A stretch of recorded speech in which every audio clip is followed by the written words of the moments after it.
Enzo Recto, kalaban ang katiwalian at kasinungalingan, kakampi sa katotohanan at kabutihan.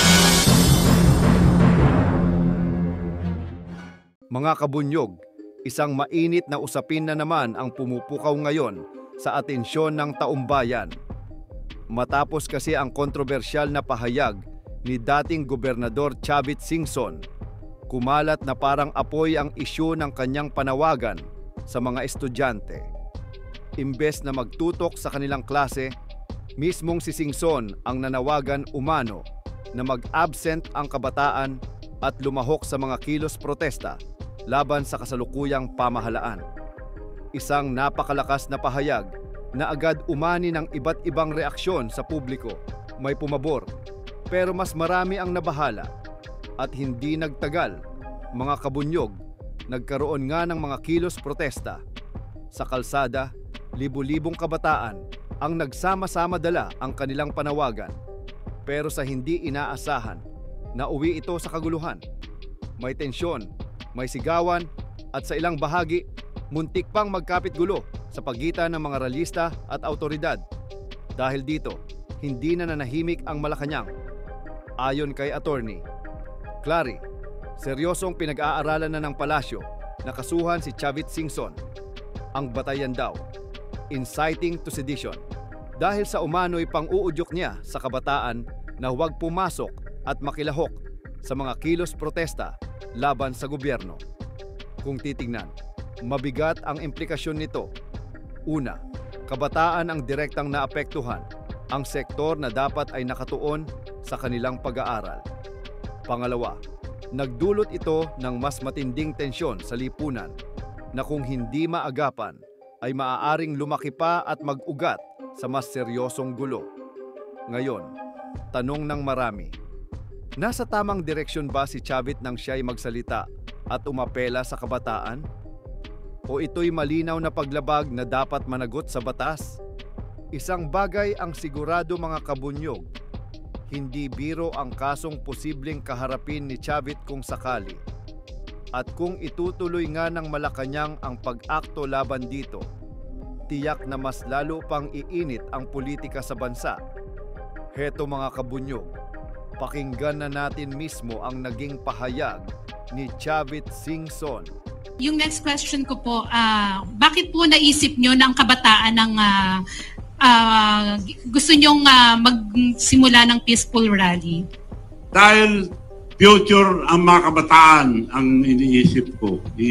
Kailangan tulungan natin ang kabataan. This is the future of our children. Saan sila pupunta kung puro 17 trillion na utang natin? Umuutang pa tayo, nawawala naman lahat sa mga korap. Kaya kailangan sila mag-lead para walang masabi ang tao na politician yan, maraming mga bintangan, inggitan. Mga kabataan mag-lead, supportan natin sila. Student leaders, tumayo po kayo. Dahil kinabukasan nyo ito, hindi namin kinabukasan. So may nihahanda na po ba kayong hakbang para kayo pong magpasimula?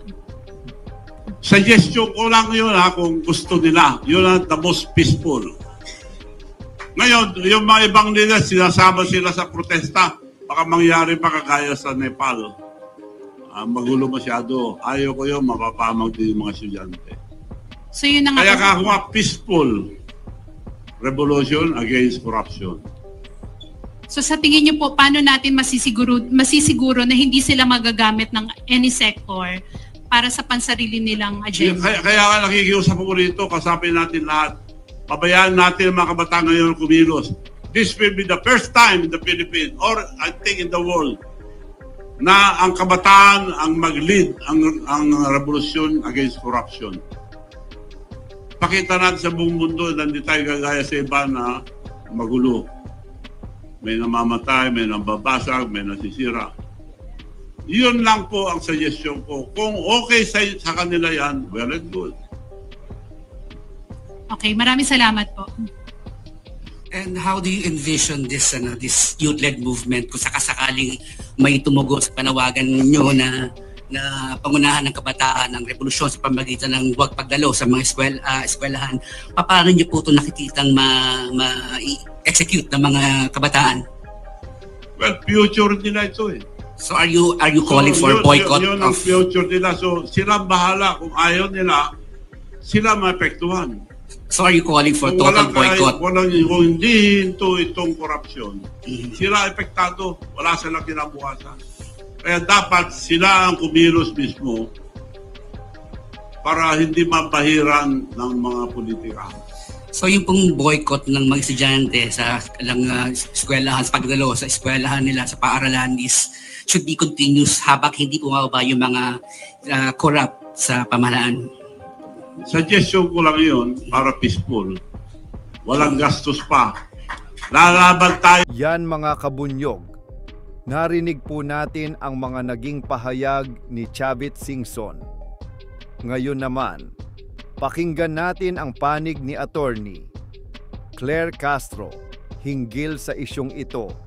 Kanina sa tanong patungkol kay Chavit Singson, ang gusto po ng Pangulo ay managot ang lahat na maaaring managot at lahat na maaaring sangkot sa marahas na nangyari. Iilan lamang, pero naging marahas ang ilan sa naging rally nitong linggo. So tayo na po ang makikiusap sa pamunuan po, especially kay Secretary John Vic Remulla, kay Acting PNP Chief General Natartes Jr. and of course sa DOJ, na busisiin mismo ang mga sinabi ni Mr. Chavit Singson. Dahil doon, inakit niya ang mga kabataan, especially high school students, college students, at karamihan dito malamang ay mga minor de edad, upang malaman nila at iniyahan ito na huwag pumasok sa eskwelahan. At habang hindi bumababa ang mga taong gusto nilang pababain. At sila pa, at si Mr. Chavit Singson pa ang nagsabi na hayaan ng mga magulang ang mga batang ito na tumayo para sa isang revolusyon para sa korupsyon. So, dapat maimbestigahan ito upang malaman kung siya ay maaaring makasuhan ng inciting to sedition. Yan mga kabunyog, mainit na naman ang banggaan ng mga pahayag. Unahin natin ang naging pasabog ni dating gobernador Chavit Singson, kung saan binunyag niya na may mga grupong nakamaskara na sumisigaw ng corrupt. Ayon pa kay Singson, nang tanungin niya kung sino ang nasa likod ng mga ito, ang sagot daw sa kanya, si Martin Romualdez at ang First Lady. Pero hindi ito pinalampas ng Malacanang. Mariing itinanggi ni Yusek Claire Castro ng Presidential Communications Office ang aligasyon ni Chavit. Aniya, malaking kasinungalingan. Huwag nilang ipahid ang mga gawain nilang kriminal kay First Lady Liza Marcos.